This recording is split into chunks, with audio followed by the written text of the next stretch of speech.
Meus irmãos, nós estamos caminhando para o final, hoje, dos nossos estudos de verão, nosso seminário de verão. Mas deixe-me só dar um aviso antes disso. Eu não sei se os irmãos perceberam nos comunicados semanais, nos nossos grupos de WhatsApp. Se você não faz parte do grupo do WhatsApp da igreja, eu convido você a fazer parte do grupo do WhatsApp da igreja, ainda que seja um grupo do WhatsApp do silêncio, porque ele foi terminantemente silenciado apenas para os líderes poderem comunicar as atividades da igreja, por uma questão muito simples, meus irmãos. Eu amo muito receber os bom dias e todas as propagandas políticas que os irmãos gostam de receber durante o WhatsApp da semana. Mas no grupo da igreja a gente resume a questões e atividades exclusivamente da igreja. E por causa disso, o grupo já não tem nada a ver comigo. Quando eu cheguei já estava assim, mas eu entendo a motivação. Mas se você saiu do grupo, eu convido você a participar para receber as programações. Inclusive hoje eu acabei de enviar uma playlist das músicas que vão ser cantadas, e que foram já cantadas e que serão cantadas hoje à noite. É uma forma até de você se preparar. O presbítero Eli, que é líder do nosso Ministério de Música, ele sempre prepara uma playlist para o grupo que vai tocar, e nós agora estamos também desejosos de encorajar os irmãos, a não só aqueles que vão tocar, mas a toda a igreja poder se preparar durante a semana e ouvindo, já pegando o que vai acontecer. Se tem uma música nova, isso pode ajudar. Então, sim, tudo isso para dizer uma outra coisa. Hoje nós temos almoço aqui na igreja. Então, se você puder participar desse momento, seja comendo aqui ou levando, será uma bênção. Tanto aqui para a comunhão, como também, independente se você vai comer aqui ou não, para poder abençoar o nosso acampamento de carnaval. O que acontece? Existem pessoas que estão desejosas de participar do acampamento de carnaval, mas por um motivo ou outro não podem pagar o valor completo daquilo que nós precisamos por cada pessoa. Então, pensando em como abençoar essas pessoas, nós encorajamos você a participar desse momento do almoço. Alguns irmãos se dispuseram para fazer, outros se dispuseram em doar alimentação, e assim você tem um valor simbólico, R$20, é isso? Alguém grite aí. Obrigado. R$20, mas é um valor simbólico. Por quê? Porque você pode dar 20, pode dar 40, pode dar o quanto você quiser, para abençoar mais pessoas para poderem participar. Nós temos ainda algumas vagas, não são tantas vagas assim para o acampamento, mas temos ainda algumas vagas, e assim nós podemos ter essas pessoas, abençoá-las também com esse momento em que nós não só nos retiramos daqui, dessa região, como também podemos meditar na palavra de Deus. Vamos estar estudando Daniel, o livro de Daniel, do capítulo 1 ao capítulo 6. Então, sem dúvida, é um momento interessante para toda a igreja. Também quero encorajar os irmãos, aqueles que não estarão conosco no acampamento, por outros motivos variados. Como nós não temos culto no domingo aqui, eu encorajo você, se você não pode sair de casa, você mora em Olinda, suas ruas são todas impedidas. Inclusive, eu acabei de receber uma mensagem, por exemplo, do presbítero Reginaldo, que está tendo problema com isso ali onde ele mora. A pessoa realmente não consegue sair de casa. Isso é uma desgraça, uma coisa horrível. Você ser privado de sair de sua casa por uma questão que não diz respeito absolutamente a você, é uma coisa extremamente ofensiva, que vai contra qualquer bom senso de qualquer realidade, apesar de ser uma coisa extremamente tradicional na nossa região. É uma desgraça, mas enfim, oremos para que o Senhor Deus ponha a mão e destrua isso, seja agora, seja quando Ele vier em grande glória. Mas Ele vai fazer isso temos certeza. Mas independente desse momento de juízo que eu acabei de, essa oração imprecatória, se você não consegue sair de casa, número 1, não consigo sair de casa, então o que você faz? Ou você vai para a casa de um irmão, vai para a casa de um familiar e evita estar na região, ou se você não tem como fazer isso, as famílias se reúnam, cultuem ao Senhor, leiam a palavra de Deus, cantem ao Senhor. Talvez pegue a playlist aí que eu acabei de mencionar desse domingo, aí vou repetir a playlist, ótimo, canta de novo os cânticos que foram cantados no domingo anterior, pode inclusive ler o mesmo texto, que faz uma espécie de reprise. Vale a pena ver de novo do culto desse domingo, e assim você cultua a Deus junto com sua família. Isso é especialmente responsabilidade dos maridos aí que eu estou mencionando. Uma outra forma de você fazer isso é assistindo cultos online. Você pode assistir culto online de igrejas que você entende que são bíblicas, especialmente igrejas da nossa própria denominação, mas de outras denominações também, que você pode ser edificado e participar do culto dessa forma também. E uma outra forma é você procurar uma igreja próxima à sua casa, a qual você consiga ir até ela e poder cultuar a Deus. Então são essas instruções que eu queria deixar para os irmãos, mas das opções que eu dei, nenhuma delas significa assim: vou assistir o Faustão. Essa não é uma opção. Vou assistir o Globo Esporte. Essa também não é uma opção, porque hoje é o dia do Senhor. Hoje não é o dia de você gastar vendo TV, hoje é o dia de você gastar adorando ao Senhor. Então, estando em casa ou estando em outro lugar, adore a Deus de maneira especial, reservando para descanso e também para a adoração que o Senhor requer do seu povo. Tá certo, meus irmãos? Deus abençoe a todos vocês que não poderão estar conosco no acampamento. Eu fico extremamente constrangido com o fato de não ter culto aqui, mas entendo perfeitamente que nós estamos num mundo hostil. É que eles querem saber como é que vivemos num mundo hostil, podem ir para o acampamento, que é sobre o assunto que vamos falar. Então é o marketing aí já para vocês pegarem. Muito bem, vamos então caminhar no nosso último tema. Lembra os irmãos que nós estamos falando sobre adoração e culto ao Senhor, esse grande teatro de Deus que é o mundo. O mundo é o teatro da glória de Deus. Por que esse termo teatro? O termo teatro é um termo comum dentro da teologia, até mesmo medieval. João Calvino traz esse termo para dizer que é verdade, nós estamos no palco de Deus, nós estamos no teatro de Deus, porque tudo pertence a Ele.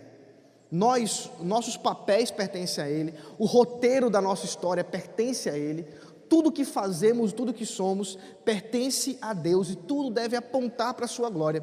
E até mesmo quando um ator discorda do roteiro e tenta fazer uma apresentação por conta própria, ele não consegue, porque aquele que é o rei dos roteiros já predeterminou até mesmo isso. E a sua glória é manifesta até quando alguém tenta escapar da vontade dele. É vontade dele também.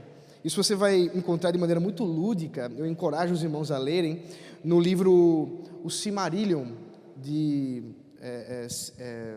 J.R.R. Tolkien, quando tratando sobre a criação de todas as coisas. Eu não sei quantos já tiveram a oportunidade de ler como é que ele propõe a criação do mundo, e ele faz com que Eru, que é o Deus criador de todas as coisas, juntamente com os anjos, comecem a tocar em uma grande orquestra. E Eru, ele é como um maestro que dá o tema daquela música. Mas aparece um chamado Melkor, que é alguém que deseja fazer por conta própria a sua própria música. E ele começa então a fazer dissonâncias. Ele começa a propor dissonantes diante da grande orquestra que Eru está fazendo. E enquanto ele propõe dissonâncias, Eru, com a sua sabedoria musical, consegue fazer com que o tema abarque a dissonância que o Melkor está propondo. Eu não entendo nada de música, mas eu acho isso maravilhoso. E eu suspeito que isso tem a ver com música. Eu tive a oportunidade de conhecer um rapaz lá em Santa Maria, que estava terminando sua graduação. Ele foi membro da minha igreja lá em Santa Maria, estava terminando sua graduação em composição, e agora está terminando o mestrado lá no Rio de Janeiro. E na época eu propus para ele estudar essa primeira parte do Silmarillion, e exatamente é o tema do mestrado dele. Está concluindo o mestrado, fazendo uma espécie de proposta de como seria o que Tolkien pensou quando propôs essa questão da criação com música. Isso eu acho interessantíssimo, e é isso que tem a ver com o palco de Deus. Nós estamos nesse palco. Nós estamos nesse teatro de Deus. E, na verdade, o culto é esse momento especial onde realmente nós estamos dramatizando o Evangelho. Isso não tem nada a ver com ser real ou ser falso. tem a ver com a forma como nós nos colocamos em rememorar aquilo que outrora já foi feito. E é por isso que o culto é uma rememoração do pacto, uma rememoração do evangelho. E tem seu ápice na palavra pregada aos ouvidos e na palavra pregada aos olhos. Porque aí nós temos no culto o privilégio de ouvir a palavra de Deus e também ver a palavra de Deus. E é sobre isso que vamos tratar hoje. Como é que nós vemos a palavra de Deus no culto? Isso são exatamente os sacramentos. É por isso que essa liturgia da qual nós propomos a respeito do culto, ela envolve todo esse momento de adoração ao Senhor e tem esse clímax na pregação e nos sacramentos. Então nós iniciamos o culto sabendo que Deus nos chama à adoração. Então há um convite de adoração para a igreja. Nós podemos fazer isso lendo a palavra de Deus, podemos fazer isso inclusive até mesmo cantando um texto que invoque, por exemplo, acabamos de cantar o primeiro hino, o número 24, é uma chamada à adoração, que envolve esse momento em que nós invocamos as bênçãos de Deus, invocamos as bênçãos do pacto do Senhor, e assim nós iniciamos esse culto. Nós temos um momento também de confessar nossos pecados diante do Senhor. Por que confessamos todo domingo? Porque na verdade isso deveria ser feito todos os dias. Devemos confessar nossos pecados ao Senhor todos os dias, porque todos os dias temos pecado contra o Senhor, carecemos e precisamos nos colocar na dependência dEle. Nós também nos colocamos em intercessão, em gratidão ao Senhor, orando por aqueles que carecem da graça de Deus. Lembra, a gente vicia algumas questões e eu quero ajudar você a não ficar viciado nisso. Nós não oramos por pessoas que carecem de oração. Elas carecem da graça e do poder de Deus. Por quê? Porque oração, meus irmãos, não faz nada. Quem faz é o Deus a quem oramos. Oração não tem poder. Eu quero deixar isso bem claro para vocês. Deixa eu falar de novo para vocês, para que você talvez não tenha ouvido. Oração não tem poder. Quem tem poder é Deus, a quem oramos. Porque a oração não está nas nossas palavras, a oração não está no nosso coração, ou melhor dizendo, o poder não está nas nossas palavras e no nosso coração, o poder está no Deus que ouve a nossa oração, a quem nós direcionamos a nossa oração. Eu sei, você já deve ter ouvido e dito isso muitas vezes. Fique tranquilo, nós vamos confessar nossos pecados todos os dias. Então nós podemos orar por pessoas. Podemos inclusive agradecer a Deus por sua infinita graça. Por isso é necessário que nós estejamos sempre dispostos a cultuar a Deus em ações de graça. Nós tivemos há pouco tempo aquele culto de ação de graças pela vida e ministério do reverendo Sérgio, mas na verdade, todo culto é um culto de ações de graças. Porque todo culto nós deveríamos estar dispostos com gratidão ao Senhor a agradecer a Ele pela graça, pelo Evangelho, pela salvação. Sempre temos motivos para agradecer a Deus. Por isso envolve também um momento de culto, assim como envolve a pregação e os sacramentos. E tudo isso, eu estou dando uma grande revisão do que já vimos. E agora eu quero tratar com vocês sobre o tal do sacramento. E o que é um sacramento? A palavra sacramento vem da palavra latina, sacramentum, que significa mistério. Então os sacramentos são mistérios de Deus. Mas o que há de misterioso no sacramento? Primeiro, só para eu ter certeza que vocês sabem do que eu estou falando. Vocês sabem quais são os sacramentos que a Escritura ordena para nós hoje, igreja neotestamentária? O batismo e a ceia do Senhor, ou a Santa Ceia. Isso mesmo, né? Lembrando que isso destoa, por exemplo, da tradição católica romana, que tem quantos sacramentos? Vocês sabem? 7 sacramentos, isso mesmo. Eu sempre erro todos eles, então eu não vou nem tentar dizer, mas basicamente envolve do batismo à extrema unção, e aí vai entrando uma série de pormenores, só que muitos deles dizem respeito a uma tradição da própria visão de salvação da igreja romana. O reverendo Rodrigo mencionou aqui, depois de ler Romanos 4, que não é o sacramento que salva, não é o sacramento que vai trazer salvação, graça para a nossa vida.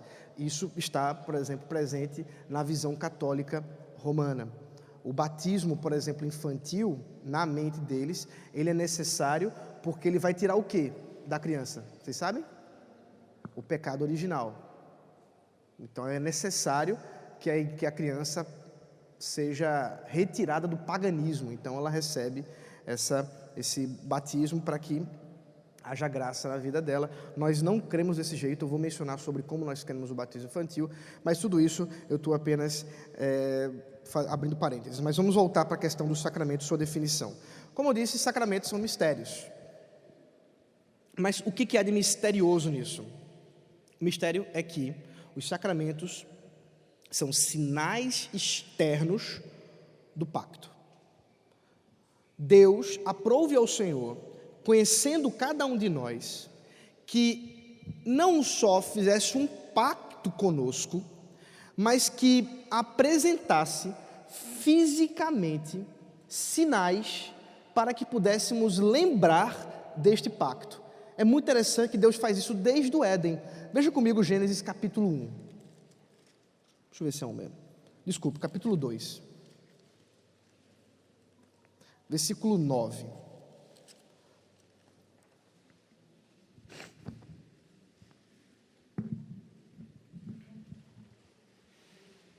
Você já conhece a história, mas diz assim, do solo o Senhor Deus fez brotar todo tipo de árvores agradáveis à vista e boas para alimento, e também a árvore da vida no meio do jardim e a árvore do conhecimento do bem e do mal. Depois, em Gênesis 2 ainda, próprio Deus vai proibir que Adão e Eva comam do fruto do conhecimento do bem e do mal, enquanto que o fruto da vida lhes era permitido comer. Então observe bem, o fruto da árvore da vida era um sinal do pacto que Deus havia feito com Adão, de que se ele obedecesse e mantivesse a obediência à ordenança de não comer do fruto do conhecimento do bem e do mal, eles poderiam continuar a comer dessa árvore que é da vida. E é interessante que a partir do momento em que Adão e Eva comem do fruto do conhecimento do mal, desobedecendo a Deus, o jardim se fecha. O que acontece? A árvore do conhecimento, a árvore da vida lhes é proibida de comer. Então a árvore da vida era um sinal externo desse pacto que Deus havia feito com Adão. O que é maravilhoso é que Deus, ele, como eu disse, ele faz esse roteiro da história de maneira tão bela, tão grandiosa, tão soberana, que ele já disse que haverá um dia em que vamos comer dessa árvore.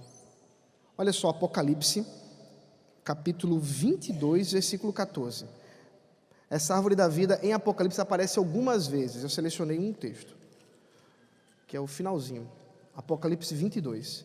Então você está vendo aí, Gênesis 2 e Apocalipse 22, como se fosse, na verdade, você pode até entender dessa forma, que Gênesis e Apocalipse são como se fossem dois grandes colchetes, ou dois grandes parênteses da grande narrativa da história da redenção. Um começa e o outro termina toda essa história. Então Apocalipse capítulo 22, versículo 14, diz assim: bem-aventurados aqueles que lavam as suas vestes, para que tenham direito à árvore da vida e entrem na cidade pelos portões. Curioso, inclusive, que aqui está falando de cidade, não de jardim. Isso tem a ver, inclusive, como Deus foi desenvolvendo a sua história, inclusive em manifestar a sua glória, não mais num jardim, mas agora numa cidade, a cidade santa. Mas o ponto que eu quero destacar é a árvore da vida. A árvore da vida, portanto, é um sinal externo. A árvore da vida, ela não tem vida em si mesma. A vida quem dá é o próprio Deus, mas ela simboliza, ela é um ato externo, ela é uma presença externa do pacto da vida que o próprio Deus instaurou com o homem. E o próprio Deus instaurou com Adão e com Eva. Um outro sinal externo famoso é o arco-íris, que foi brutalmente distorcido em nossos dias como um sinal do movimento LGBT, mas que significa a aliança do Senhor. Veja Gênesis capítulo 9, versículo 12.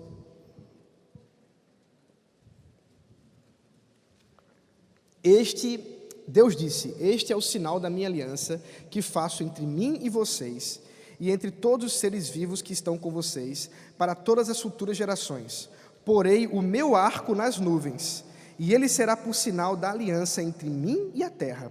Quando eu trouxer nuvens sobre a terra, e nelas aparecer o arco, então me lembrarei da minha aliança, firmada entre mim e vocês, e todos os seres vivos e todas as espécies, e as águas não mais se tornarão em dilúvio, para destruir todos os seres vivos.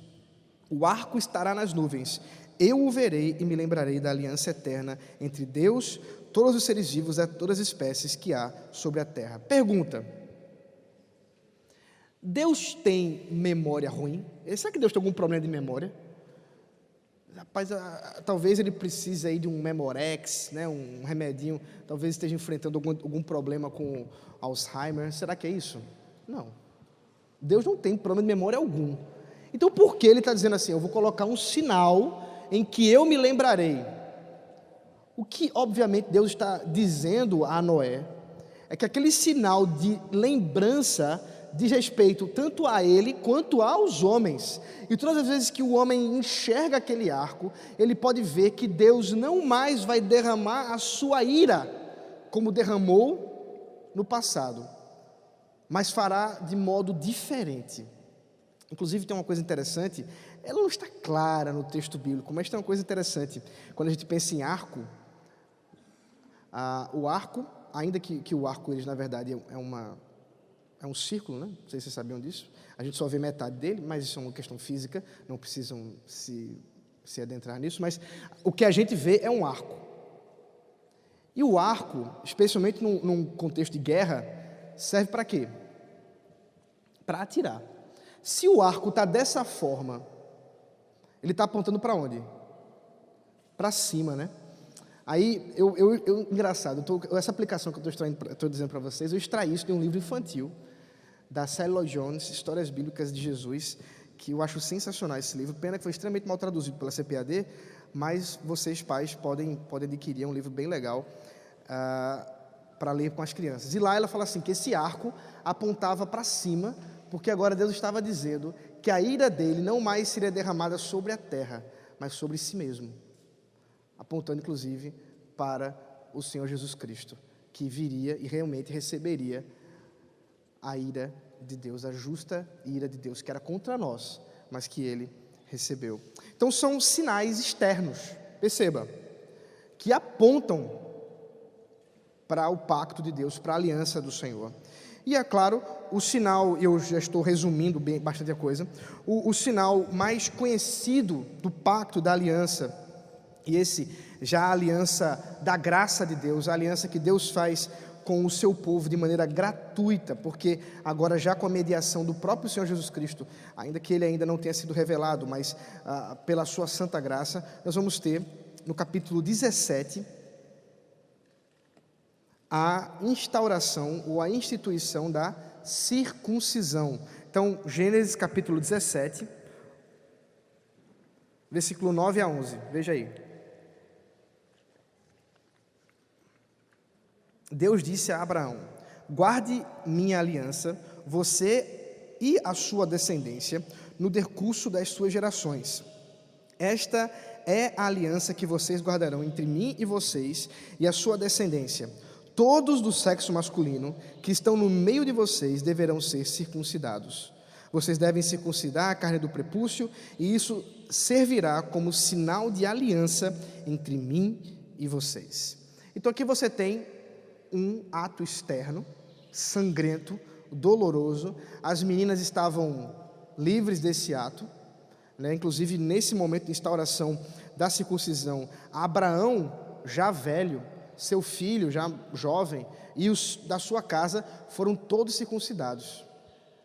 E num período que não havia anestesia, a coisa é trágica, meus irmãos, a coisa é terrível, terrível mesmo. Mas você tem essa instauração de aliança sangrenta, sanguinolenta por parte de Deus. Sangue precisaria ser derramado para a lembrança do pacto que Deus instaurava com o seu povo, um pacto de graça, inclusive. Claro, esse sacrifício é muito pequeno comparado à salvação que Deus estava trazendo para o seu povo, imprimindo neles a sua marca. Vale salientar que realmente Israel não era o único povo que tinha circuncisão, mas Deus está significando esse ato de maneira distinta. Então, ainda que nós tenhamos aqui um aspecto de purificação, ainda que nós tenhamos aqui um aspecto que envolve a limpeza e questões de saúde, perceba, essa não é a motivação da circuncisão. Isso é uma coisa importante para ser lembrada. A circuncisão não foi instaurada para que os homens tivessem uma limpeza mais prudente. Não é isso, não. Isso aqui tem a ver com o pacto de Deus. Isso tem a ver com a aliança do Senhor. Isso tem a ver com o relacionamento de Deus para com o seu povo, como um sinal da sua graça e da sua misericórdia. E, portanto, esse ritual inicia a vida daqueles que desejam seguir os passos do povo de Deus. Todos que desejavam participar da vida, das festas, das bênçãos relacionadas ao povo de Deus, tinham de ser circuncidados. Óbvio, os homens. As mulheres, elas entravam via os homens, seja pelos pais ou pelos seus maridos. Então, por exemplo, se um adulto pagão, como o caso de Abraão aqui, desejasse adorar ao Deus verdadeiro, ser servo do Deus verdadeiro, o que tinha que acontecer com ele? Circuncisão. Esse era um rito de iniciação para entrar no povo de Deus. Agora perceba, nunca foi da vontade de Deus que ele significasse que a pessoa realmente foi transformada ou convertida. Por quê? Porque logo cedo, Deuteronômio capítulo 10, veja comigo aí, a gente já leu esse texto, só para você lembrar, Deus ordena que essa circuncisão não seja apenas física, mas ela também seja uma circuncisão espiritual, uma circuncisão do coração. Veja Deuteronômio capítulo 10, versículo 16. Portanto, circuncidem o coração de vocês e deixem de ser teimosos. Originalmente, deixem a dura cerviz, deixem de ter dura cerviz. O que Moisés está exortando o povo aqui? É que essa circuncisão física aponta para outra realidade, aponta para a circuncisão espiritual. E o que fica claro na história de Israel é que havia de fato muitos que eram circuncidados fisicamente, mas eram incircuncisos espiritualmente. Muitos. Por isso a exortação, circuncidem o vosso coração. Você vai ter essa exortação em Jeremias capítulo 4, já bem posterior, aí no período inicial do exílio babilônico. Jeremias sofreu muito esse processo. Olha a exortação que Jeremias faz, o profeta, capítulo 4, versículo 4. Deixem-se circuncidar para o Senhor, circuncidem o seu coração, homens de Judá e moradores de Jerusalém, para que o meu furor não saia como fogo por causa da maldade do que vocês fazem e queime sem que haja quem o possa apagar. Então Deus, usando o seu profeta, está exortando o povo, inclusive eles não vão circuncidar o coração, por isso que vai haver o exílio babilônico, de que a circuncisão física do prepúcio, ela não é suficiente. É preciso que haja circuncisão espiritual, que é a conversão, que é a ação do Espírito Santo em trazer alguém que estava morto à vida. Essa conversão que o próprio Deus opera. E aqui, esse deixem-se circuncidar, é um imperativo passivo que você encontra tanto no hebraico quanto no grego. Para a gente é um tanto estranho. Como assim? Você está ordenando que eu deixe alguém fazer? Como é que é isso? Porque envolve, obviamente, a participação do homem no que se refere à sua fé. Uma vez convertido, é fundamental que se arrependa e creia no Senhor. Uma vez transformado, uma vez que haja esse novo nascimento. É por isso que o próprio Jeremias posteriormente vai dizer que eu vou colocar a minha lei no coração de vocês, que é um coração de pedra, para que seja um coração de carne. Quem pode fazer essa cirurgia? Você pode chegar agora ali no Hospital Português e dizer assim, eu estou com um coração de pedra, poderia resolver essa questão aqui, por gentileza? O médico vai dar uma gargalhada, né? Não posso fazer nada com relação a você. Estudei a minha vida inteira, doutorado, o melhor cardiologista que tiver no mundo, ele não pode transformar corações de pedra em coração de carne. Nem mesmo você. Somente Deus pode fazer isso. Isso é uma transformação da graça soberana de Deus. Simbolizada pelo quê? Pela circuncisão. Externalizada para o povo de Deus na circuncisão. E é por isso que todos que participavam daquele povo de Deus visível, aí é importante a gente fazer uma distinção entre o povo de Deus ou a igreja de Deus invisível e a igreja de Deus visível. Qual é a diferença? É que o povo de Deus ou a igreja de Deus invisível são todos aqueles que Deus, por sua infinita graça, chamou e transformou, e há de chamar, convertendo-os para si e fazendo-os ser seu povo, propriedade exclusiva sua. Enquanto que a igreja visível são todos aqueles que, ouvindo o chamado da palavra do Senhor, se achegam à igreja, ao povo de Deus visível, ainda que dentre eles possa haver joio. Ainda que dentre eles possa haver aqueles que foram circuncidados fisicamente, mas não no coração, mas não espiritualmente. Essa diferença, o próprio Senhor Jesus Cristo disse, olha, não adianta querer fazer a separação agora, haverá o dia para isso, não é hoje. Sempre haverá esse público misto na igreja visível, mas haverá um dia em que a igreja invisível e a igreja visível serão uma coisa só. O rol de membros vai ser o mesmo, porque Deus estará limpando para si o seu povo, e somente aqueles que são seu povo. Então nós temos o sacramento da circuncisão no Antigo Testamento. Mas e aí? E hoje? Será que é assim também que devemos manter? Já lemos que não, e eu quero explicar aos irmãos por que nós hoje não circuncidamos. Então observe, veja Romanos capítulo 2, versículo 29.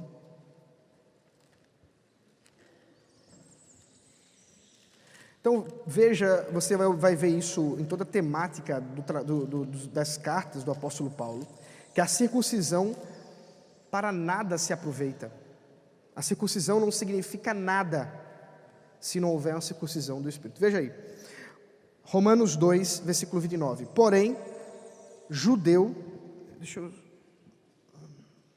Vamos ler a partir do versículo 25, para poder entender o contexto. Romanos 2, 25. A circuncisão tem valor se você pratica a lei. Mas se você é transgressor da lei, a circuncisão já se tornou em circuncisão.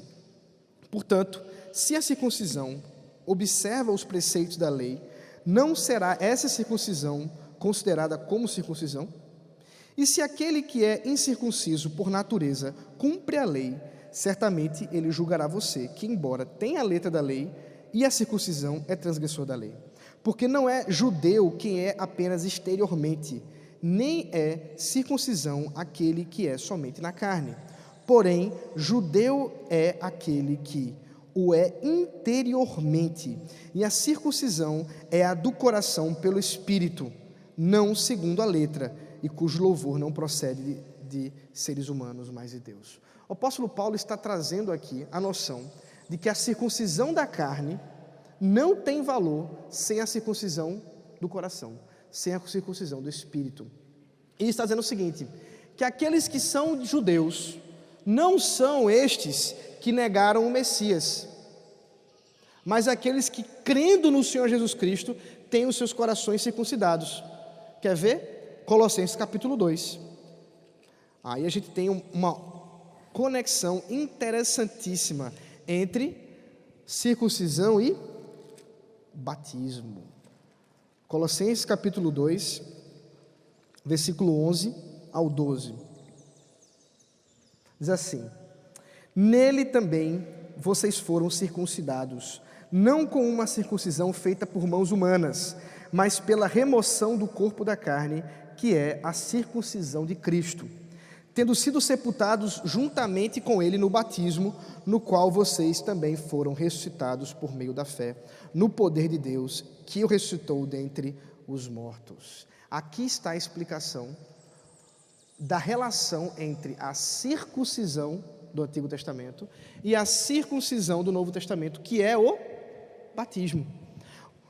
Jesus instaurou um novo sinal para o seu pacto, para a sua aliança. Há um novo pacto, ou melhor, uma nova administração desse pacto, significado, exteriorizado, selado por um novo sinal, que é o batismo.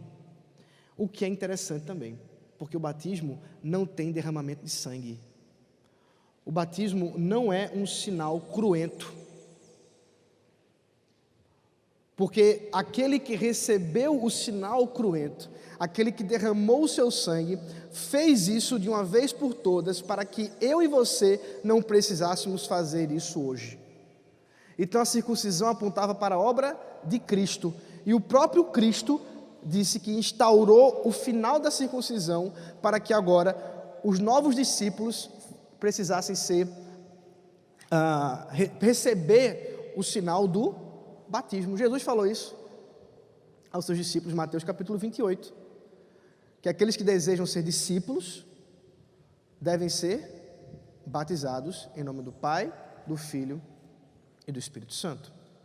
Então o batismo é um sacramento do Novo Testamento, da Igreja de Deus, à semelhança da circuncisão no Antigo Testamento, apontando para a mesma obra do Espírito Santo, a conversão, para o mesmo pacto da graça, apenas com a diferença de que aquilo que era prometido agora foi cumprido.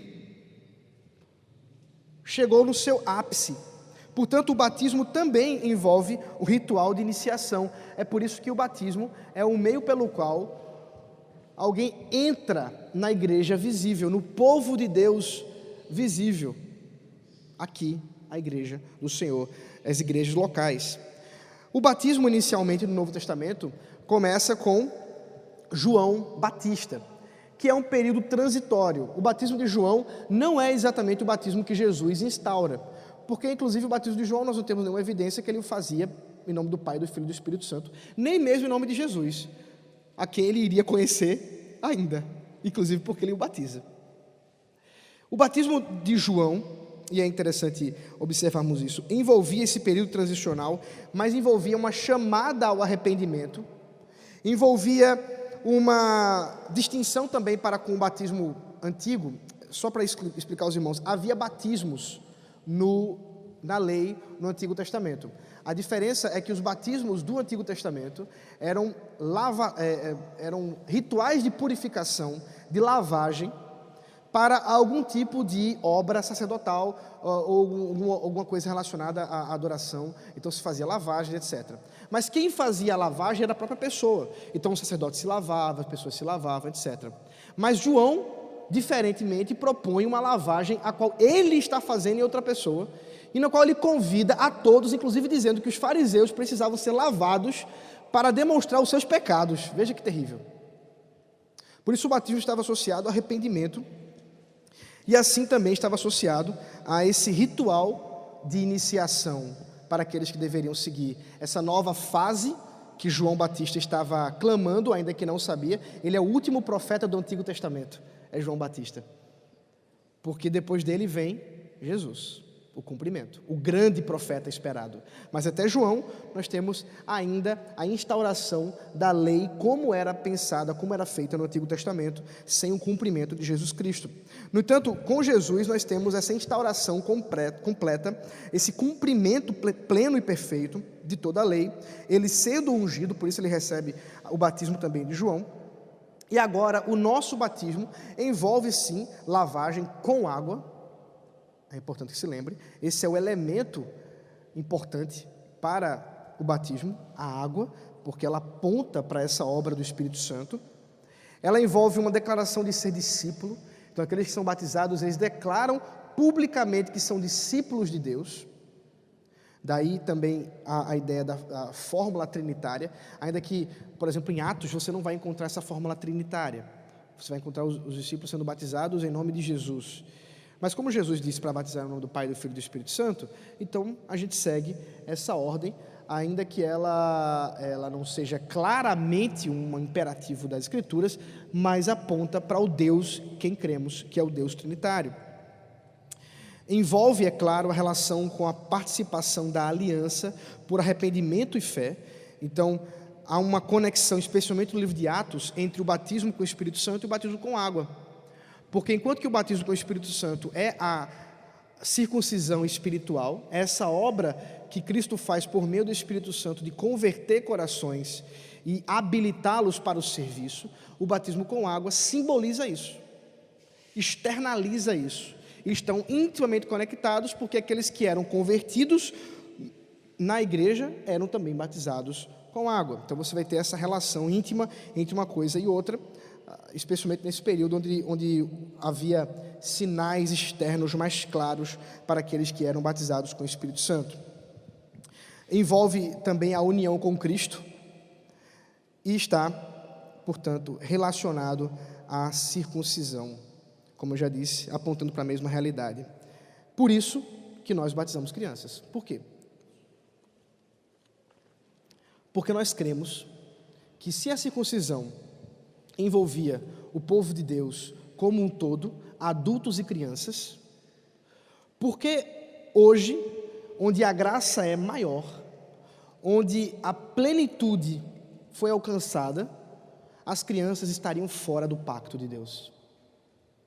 Porque estaríamos a defender que as crianças não pertencem às bênçãos pactuais do Senhor, portanto simbolizadas pelo batismo com água. Isso não significa, observem, que necessariamente todas as crianças que são batizadas com água também são circuncidadas no seu coração, são batizadas com o Espírito Santo. Assim como também, mesmo para aqueles que são credo-batistas, os nossos irmãos batistas e todos aqueles da linhagem batista, que aí envolve tanto os pentecostais como de outras ordens, todos eles, ao batizarem pessoas que já estão professando sua fé, não podem dizer com garantia que aqueles que são batizados também são batizados com o Espírito Santo, também foram convertidos. Na verdade, o que a experiência mostra é exatamente o contrário. Muitos que são batizados, sendo adultos ou crianças, não permanecem naquilo que simbolizaram quando receberam um pacto. Então, isso não seria uma explicação justa. Mas o que nós temos é que nós cremos que por causa da fé que os pais têm no Senhor, os filhos recebem bênçãos e devem ser contados como igreja visível do Senhor, assim como era no antigo Israel. Da mesma forma, nós não temos o direito de tirar as crianças do pacto, de tirar as crianças das bênçãos do pacto do Senhor. Por isso, elas recebem o sinal externo do pacto. E que bênção! Na verdade, nós não defendemos o pedobatismo diretamente. Nós somos defensores do pacto da família.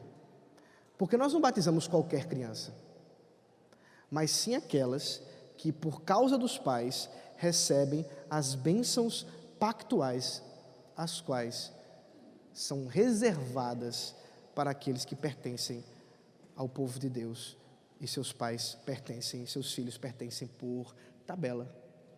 É bem verdade. Até aquele dia em que eles declarem que realmente são do Senhor.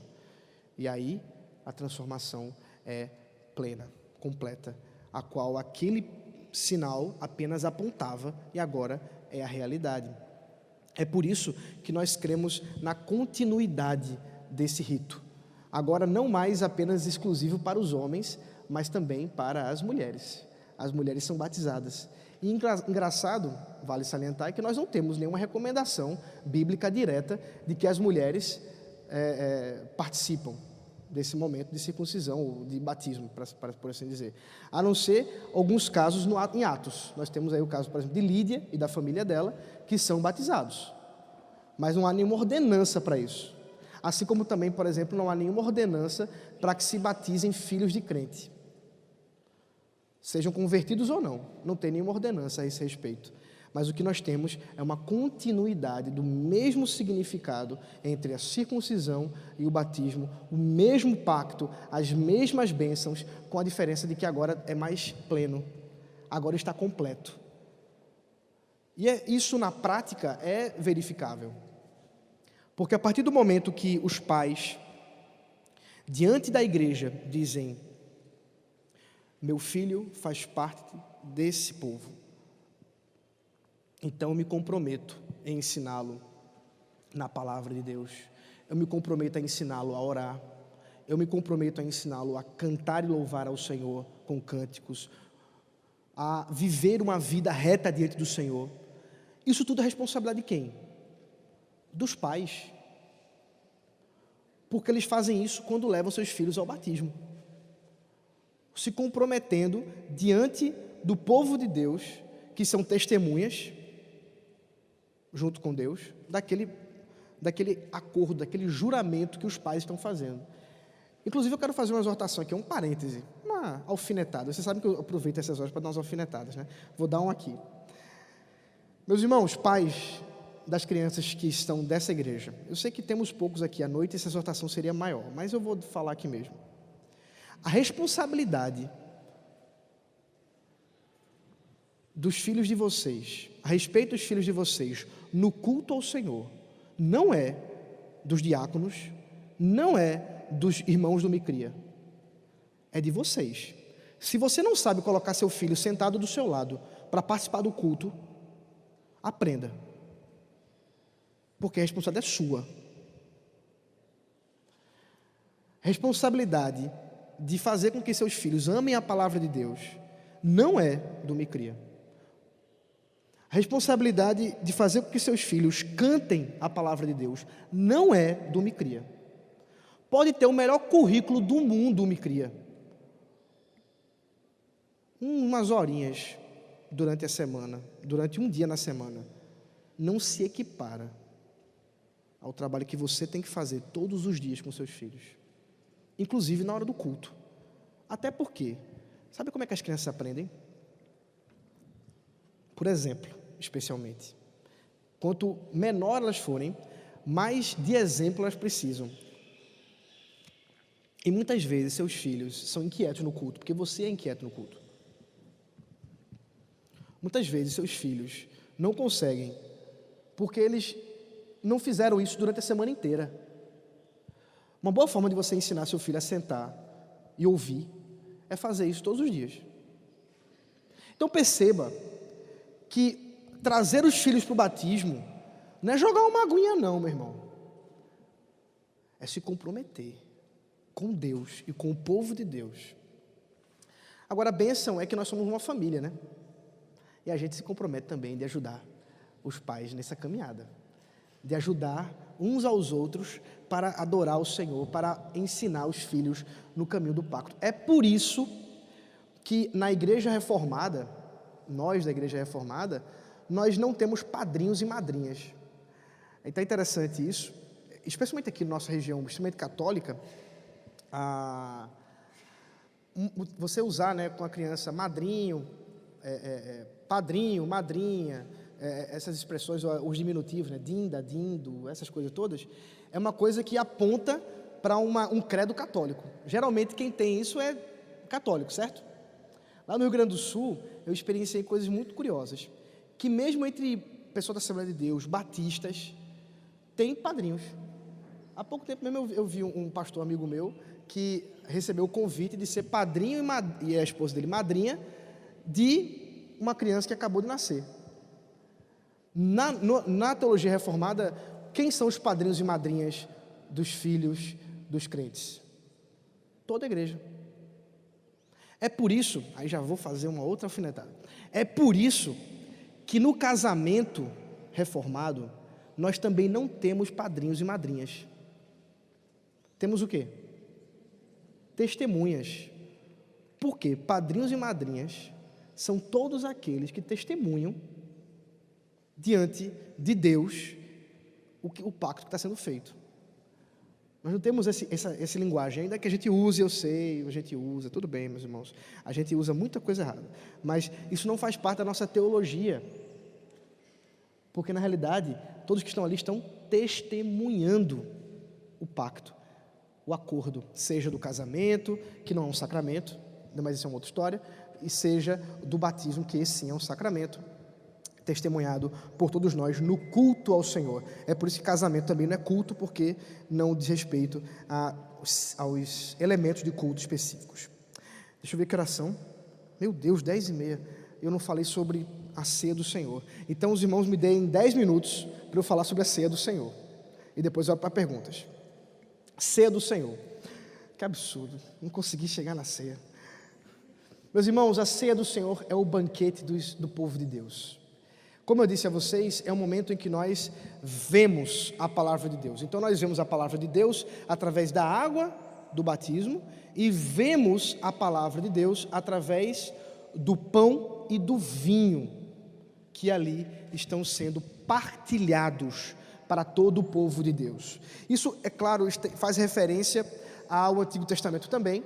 Eu já mencionei para vocês qual é a festa, especialmente a festa que a Páscoa, ou melhor, estraguei o negócio, que a ceia do Senhor aponta, que é a Páscoa. Então a Páscoa, que era aquela festa familiar, que eu já trabalhei com vocês, aponta para aquilo que Jesus iria fazer, porque Ele é o Cordeiro de Deus. E Jesus, na noite em que foi traído, tomou o pão e instalou ali um memorial para que nós pudéssemos lembrar sempre daquilo que Ele fez. Mas isso não é apenas uma mera lembrança. Expressões bíblicas que nós encontramos no Novo Testamento: ceia do Senhor, também chamado de comunhão, é também chamado de Eucaristia. Eucaristia é a palavra que mais ocorre, ela ocorre em todos os evangelhos. Eucaristia, que significa dádiva, boa dádiva do Senhor, ações de graça. E quarto, partir do pão. Você vai encontrar em Atos várias vezes a expressão partir do pão. Então, o que significa essa ceia do Senhor? Primeiro, é a celebração da fundação da igreja como um novo Israel. Jesus fala: o cálice da nova aliança no meu sangue.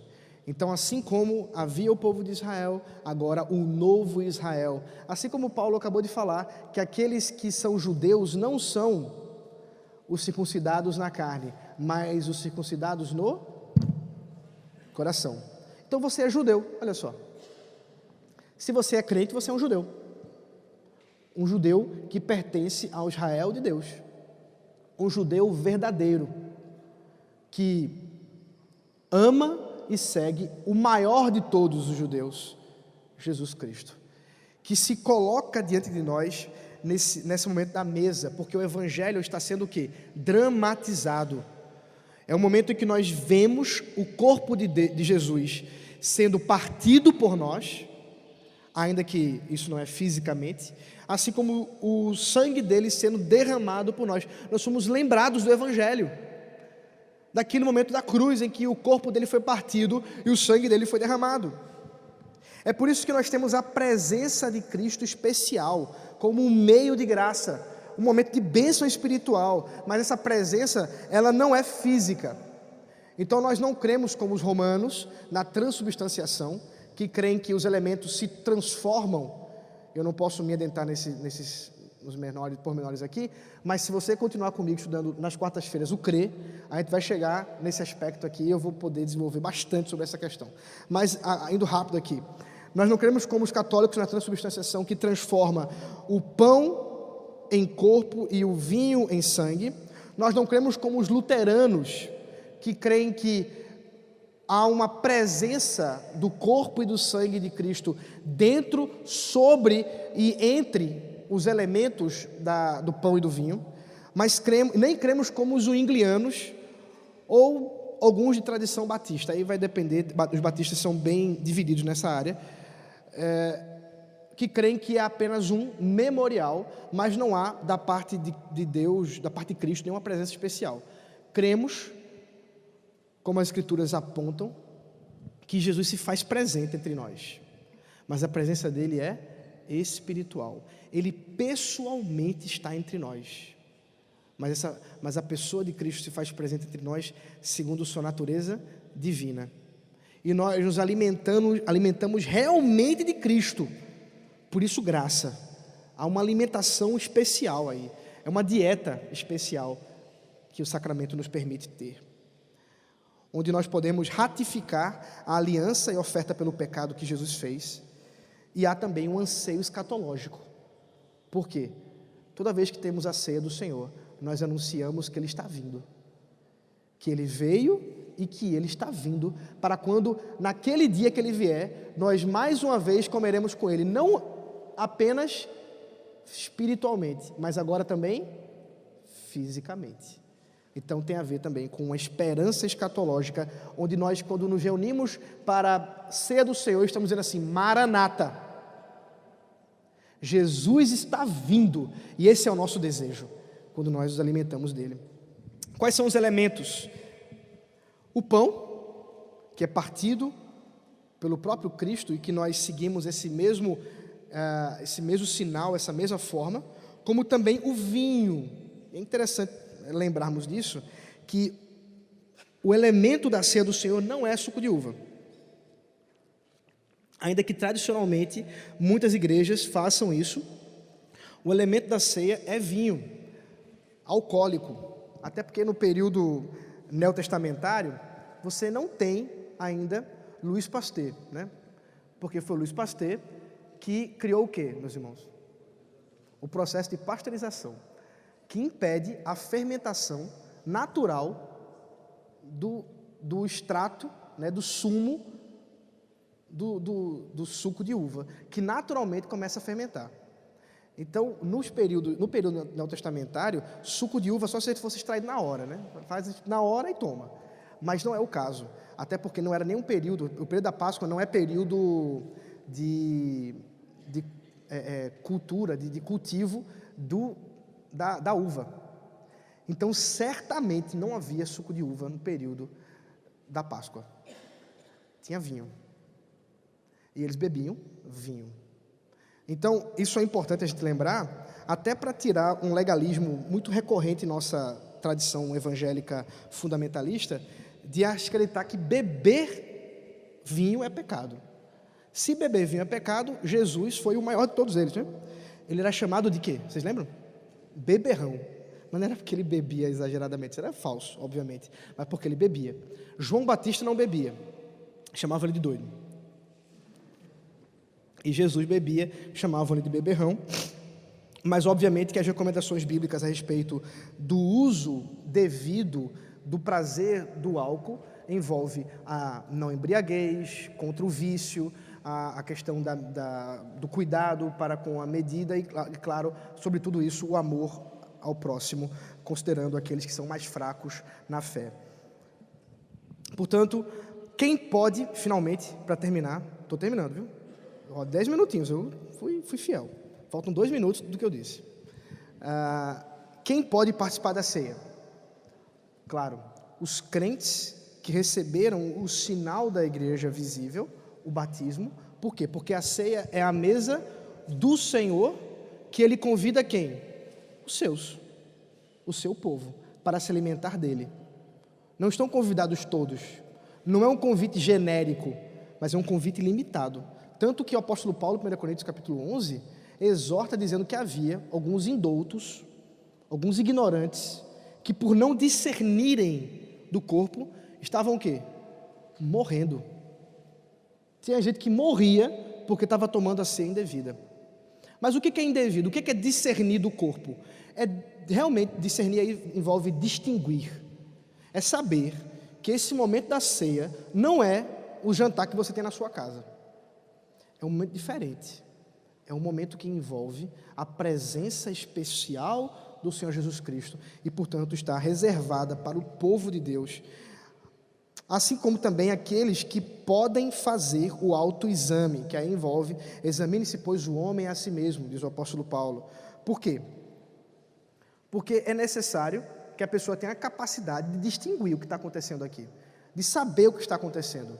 É por isso, e aí veja bem, não existe nenhum limite de idade para a participação da ceia do Senhor. Mas nós cremos que apenas quando a pessoa, independente de que idade ela tenha condições de discernir o corpo de Cristo, de entender que o que ela está comendo não é mera comida, mas ela está se alimentando de Cristo, então ela pode participar. E geralmente isso está associado, isso está associado à capacidade da pessoa de professar sua fé com seus próprios lábios. Eu sei que tradicionalmente, nós muitas vezes esperamos as crianças, às vezes 12, 13, 14, 15, 18 anos já é demais, né? Para fazer sua profissão de fé.